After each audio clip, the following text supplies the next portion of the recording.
Welcome to Recap Our Studio. Recap Our Studio is where you may get mind-blowing movies like this one, so welcome. In the movie Darkest Minds, some kids play the role of Soup. Get ready for takeoff and, as usual, be on the lookout for spoilers. Okay, class break, it seems that these tykes are eating their lunch. That is, until Grace Summerfield sees Eiffel 65 and shakes her cup violently, or until psychic forces smash the cup and take Grace Summerfield's life. The narrator informs us that a month later, the game finished and the class did as well. After some more time has passed, 90% of American youngsters have perished from a sickness known as idiopathic analytic acute neurodegeneration, AIAA, that is spreading. Then a strange anarchy starts to take place. Then Mr. President Gray offers his opinions on the subject, claiming that his kid survived the strange outbreak, endorsing a business by the name of the CDC, and asserting that it is not a political issue. He then makes a pledge to find a cure before leaving. Later, we observe a kind mother and father gifting a charming keychain timer to this gorgeous infant. She thanks them and is sent off to Dreamland after being dazzled. She awakens later in the night, grabs the keychain, and settles down close to her parents. She was about to settle down when a sudden bout of PTSD crept up on her. She flees because she is terrified. The little girl enters the kitchen the next morning while her mother is cooking something, but she becomes frightened. She's curious about how she got in there since her mother's behavior makes it seem as like she doesn't truly know her. Your mother locks her in the garage after I have not done so. Even doing it to a random little child is sort of disgusting. She sobs and screams as a group of cheeky guys drag her away. She is carried away with other children in a convoy of school buses, but military soldiers are on watch. If things continue as they are, the narrator warns, there won't be any kids left because you either get the game terminated or you go these camps. Children are allowed off of the bus when it stops. Poor suckers are about to receive orders from a drill sergeant with a loud voice who is essentially wearing your full metal jacket but with kids. A soldier promptly thumps the idiot who tells them to piss off. On the ground, P. The ragamuffin gives Thumper an orange-eyed stare, and he successfully convinces her to wipe herself off. The other children are hurried inside the facility while Mindstorm is being beaten to a pulp over there. Later, a doctor approaches the young person we had been monitoring and asks for her name. Ladies and gentlemen, here's Ruby for the day. She will be the focus of the movie for us. Therefore, remember her. She claims she isn't feeling ill. The doctor adds that it isn't a disease, but rather the symptoms of a disease. Then he asks what hue she is, explaining that greens are intelligent, blues have the ability to move matter, golds can deliver shocking shocks, and reds and oranges are the most deadly. She seems green to the doctor. However, the computer claims she is orange. She makes a run for it since she believes something is wrong. The doctor chases her while brandishing a needle, but she suddenly gains control of him and her abilities. Now is the time to use some control demon magic. She tricks him into believing she's one of the greens, which the doctor's brain accepts, and he changes the computer record so she sees her as your green. Reds and oranges are not among the groups of children being led and separated by color. Aside from her covert, naturally, several Chinooks approach the facility with charming title cards and cue time skips, and the adult survivors are led inside a workshop where they make footwear out of moss. One of the soldiers approaches Ruby, who seems to be an adult. He admonishes Ruby for doing it incorrectly. Wrong. Then, like an idiot, he yells at her to look at him. They are not permitted to look at him, she claims. This growing prune believes she is too foolish to be a green, but a fellow green interjects that the armed guy is also stupid. She is hauled out of there, so she is brave but also kind of stupid. No amount of studying will be able to prepare the children for this type of misery, so they are sent outside to do a frequency test. Ruby becomes blank. Later, when she wakes, she finds herself in her bed with her hands in handcuffs.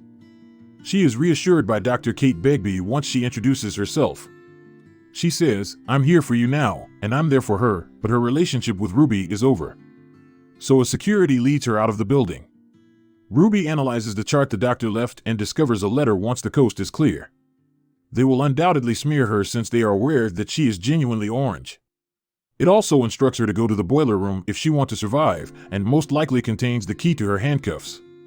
The winner of our frequency test, according to a staff member, is Ruby.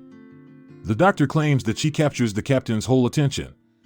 Ruby does indeed enter the boiler room. She encounters Dr. Kate there, who offers her some clothing and instructs her to use it as a disguise. Cover your face, as she is then driven to her vehicle. If they notice your face, the match is over. She now has greater facial coverage. During a gait analysis, Ruby asks her to take off her mask when she poses as Dr. Rogers while using Dr. Kate's ID, which she does.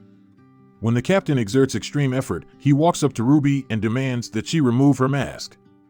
Ruby, however, swiftly initiates personal contact with him and successfully brainwashes them into letting them go. Dr. Kate must go far into the outside world, which Ruby eagerly sees for the first time in a while, as though West Virginia is virtually paradise for her. Dr. Kate reminds her that since so few people had children, most people moved to the cities in search of employment, making this the boomer paradise. Ruby is eager to get home. However, Dr. Kate won't leave her house since it's unsafe. There is no safety. She promises to look out for Ruby and informs her that oranges are very uncommon and are often murdered right there. If a crisis arises, they arrive to a rundown gas station where Rob is introduced, and she is handed a tracking device in the form of a necklace. Ruby puts her up for the introductions, which are more civilized in nature, but she stumbles and grabs Rob's hand. She is able to see inside his thoughts, where he is approximately catching some blue. She enters the station quickly and has him change. She discovers a little child inside who uses electric prowess to notice the noise outside and run inside. Ruby, however, pursues the little child as he runs into a vehicle. Rob attempted to terminate her because of his memories, so she begs to be let inside. She is let inside by the child. The two men then arrive. The pair searching for Ruby spooks them, causing them to burn rubber. The two guys question the boy about what transpired. Ruby then makes her introduction. The two guys are shocked to learn that I'm Ruby. The two men are now against any stray animals. Ruby, though, claims she was thrown out and is leaving. Liam doesn't want her to be taken prisoner once again. So, go full speed ahead. He introduces Zoo, the little lady, and Chubbs, the other guy. A little while later, Zoo points out the front where a mongrel is rushing and a Dodge Charger is firing at him. Jump claims that Lady Jane is the driver, and the Dodge Charger then performs a U-turn and continues shooting at them. Liam unlocks the doors and power goes on full show. The wind twigs and some debris and urine Lady Jane till the Charger falls into a pond, but she is driven by Robin K. and Liam hands her the wheel since he has this and Chubbs is too nearsighted. The blockage and Rob holding a lock in their house free are all that's left for us. They attempt to repair the van's damages sometime later, and the response starts. It's agreeing, Chubbs. They now want to know why the League exists. Let's leave her alone since Kate and Rob are so intent on pursuing her. She chose to return to Virginia since she doesn't really want to tell. Due to the abundance of tracers, basically bounty hunters, like Lady Jane on the highways, Liam won't let her go. He instead offers to accompany her to the East River, where a safe haven for children is being run by a figure known as the Slip Kid, who is thought to be an orange. She accepts their assistance gradually as they provide her food. Liam cautions Ruby against the League later in the vehicle because they are dishonest. It seems that Liam had belonged to the League, but left because he found it to be excessively militaristic. You don't want the League to assist you. This debate continues for a long. So let's go on to the captain choking this man. He then abandons the unfortunate employee with what may be a reed. A substantial reward is placed on Ruby's head by the captain outside. Since she returned to the game, every tracer will be pursuing her. Ruby has some PTSD when they are staying in a hotel. With ease, Will.i.am presents a pair of socks. Ruby does thank them as a result, however. It's time for bed when Ju unintentionally catches Ruby's hand with her arms. She accidentally reads her memories as a result. They are in a confinement facility where a significant jail escape is taking place. Everyone is let free by Liam, but the military starts firing as the zoo collapses. After saving the zoo, Liam's wish came true. The next morning, Zoo buys Ruby a lovely red dress, which she wears to prove that Liam is who he claims to be before the two of them scrape letters out of a vehicle. From the hotel, several tracers emerge. Ruby, however, develops bothersome orange eyes and eventually poofs when the tracers just walk away. In the vehicle later, they laugh it off when they hear some gibberish from the president's cure advertisement. I warned you it was BS. Their next trip is an abandoned mall, which Zoo lights up with her zappy zap abilities, making it seem like Christmas in July for shoppers. Imagine how happy they will be when they have the whole mall to themselves. Fun starts, but it ends shortly as they see someone leave. They're placed uncomfortably on top of one another, and then an obnoxious screech begins. They are both pulled throughout the shopping center since the criminals aren't caught until Zoo reveals the lightning. It turns out that the perpetrators are some neighborhood youngsters who the kids believe to be the property owners. They thus provide some meals and an overnight detention. They subsequently discuss the Slide Kid at the Haven on the East River, but they pledge to be silent about the location of the Slip Kid's actual base. Ruby is compelled to utilize some of her Professor X powers as a result, but he merely responds with the words Ido Udo. As night falls, Ruby reads Zoo a bedtime tale before speaking to Chups. In hindsight, Charles is keeping an eye on them since they may lose their ability to discuss what Edo means in private.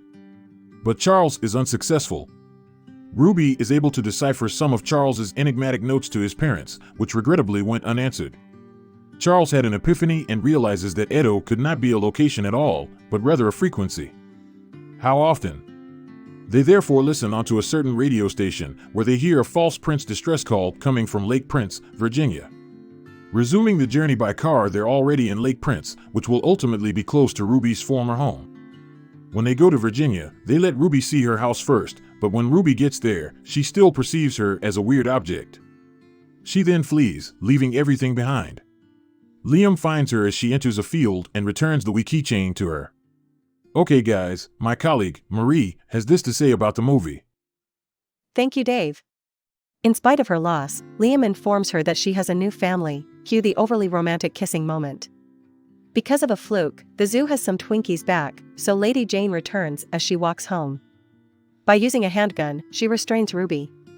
She also has Chubbs, and the Zoo hogtied, Liam learns. She claims that Liam commands a price of 150,000 bones on his own. But isn't it a bit overpriced? Well, Lady Jane's brain is cheap and she makes the mistake of grabbing Ruby, which she then reclaims and treats us to the old Wolverine origins treatment, making her walk until she sees the Abyss Man, Ruby's op, that is, until she passes out and wakes up in the van overhearing Chubbs wanting to ditch her and Liam objecting to it. She informs them that she is leaving, but it seems that Betty is on their minds. Put away those angry, orange eyes. Ruby discusses her frustration with not being able to completely control her abilities when she is eating. I'm unable to stop it. Even a light touch might start a riot. They must continue to move. Liam bids Betty goodbye before beginning a rather long walk. It's excellent for the legs, I guess. They soon come over a railroad where Edo is seen. They're close. Oh, and as another headshot approaches, a number of armed individuals can be seen coming at Ruby's party and yelling on them to lie down. Each individual holds itself to the earth. And it turns out that Liam was aware of one of the potential assailants. Everything will go well from here on out. As Mike explains, they discovered a site that rivals Epstein's Island as a safe haven for children. As children and teenagers are ubiquitous. As Mike claims that they don't segregate here and that by standing as a group, they may win a ticket to see the Slide Child, they are all content and everyone doing their own thing. When they enter his office, they discover that the Slipper Child is none other than you were informed by Clancy Gray that politics is nothing more than hot rubbish. Every single one of them, even Ruby, is familiar to Clancy. They both turn out to be the final two oranges, and the group is said to be legendary. They are given lodging by Clancy, and later a party is thrown. Before Liam invites her to dance, he declines, and the two lovers engage in some light-hearted conversation about Harry Potter. He then maneuvers her onto the dance floor using his supernatural abilities. More mushy material is followed by sluggish dancing. Then Clancy Gray may be seen glancing distantly. Ruby visits Clancy's quarters the following day. Ruby apparently didn't get any job assignments. She approaches Clancy to ask for a job, and he replies that she must collaborate with him. This raises a few red lights about her intentions.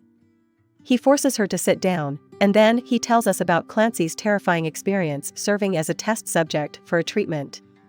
When no remedy was found, his father, the President of the United States, approved of his torture. The President flat out lied, and Clancy thinks they may be wary of them. Then he offers to use Ruby's abilities to teach her. The first lesson is on wireless mind control. Okay.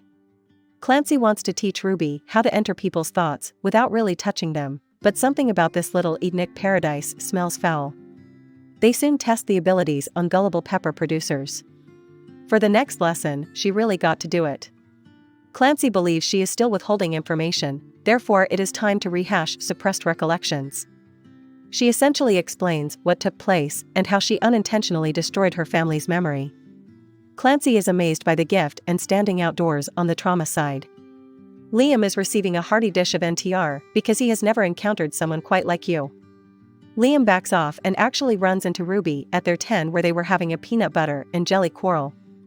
Ruby follows Chubbs while he is gazing at a lake as Liam storms off to seek for him in the forest. Ruby sort of wishes their road vacation had already ended. Chubbs therefore adds his disapproval to it. He dislikes the many, stringent regulations. Chubbs just wants to return home. Home. Because he's speaking to the captain and providing him an inventory for everyone, the captain says it's time for a harvest, and I was correct to see the warning signs. Zuckerberg is selling them all out at his office. Chubbs grants Ruby's request to use his Mac on the condition that she teaches him how to employ the mind-wipe method when she enters unexpectedly. Initially, Ruby is hesitant, but she consents, and they begin some mental exercises by recalling the forgotten incident, which leads to Clancy betting her. I did warn you that he wouldn't make excellent clientele. He promises to just remove the whole incident from her mind. Ruby, however, runs out into the forest, knocks into Liam, who is worried about why she is sobbing but wants to be left alone. Ruby unintentionally imprints what happened to Liam because to Liam's insistence, and Liam obviously tries to game the iandom. Ruby, though, persuades him to just go. Let's just say they acquire Chubbs and Zoo later that evening and stroll into a trap. Liam is subjugated by Clancy, who seems to be attempting to train a force of young super warriors. He also admits to usurping his own father's plants, and he offers Liam a good old thumper to calm him down. He essentially wants Liam to be alive so he can use Ruby as a negotiating chip, but Ruby mind controls the captain, so let's have brains everywhere. They flee outdoors as Ospreys carry additional troops and reveal the Red's array of walk-in napalm guns after Zoo zaps the lights. That is what happened to the physician. The group is besieged after they set the building on fire like Godzilla, but Liam protects them with a barge. While the others attempt to rescue and escape as many people as they can, Ruby maintains her position and confronts Clancy. Ruby commands a group of troops, but Clancy directs them downwards and towards her. She dodges, and they begin to compete with one another. Eventually, Clancy subjugates Ruby, but that all changed when Ruby dropped an Osprey on him. Shuffles urges her to rescue herself, but she ultimately uses the necklace to notify Kate when Chubb saves her after Buzz has accused her for too much and the battle is lost and the others are captured by the soldiers. They really need a hospital for Chubb when Liam discovers that a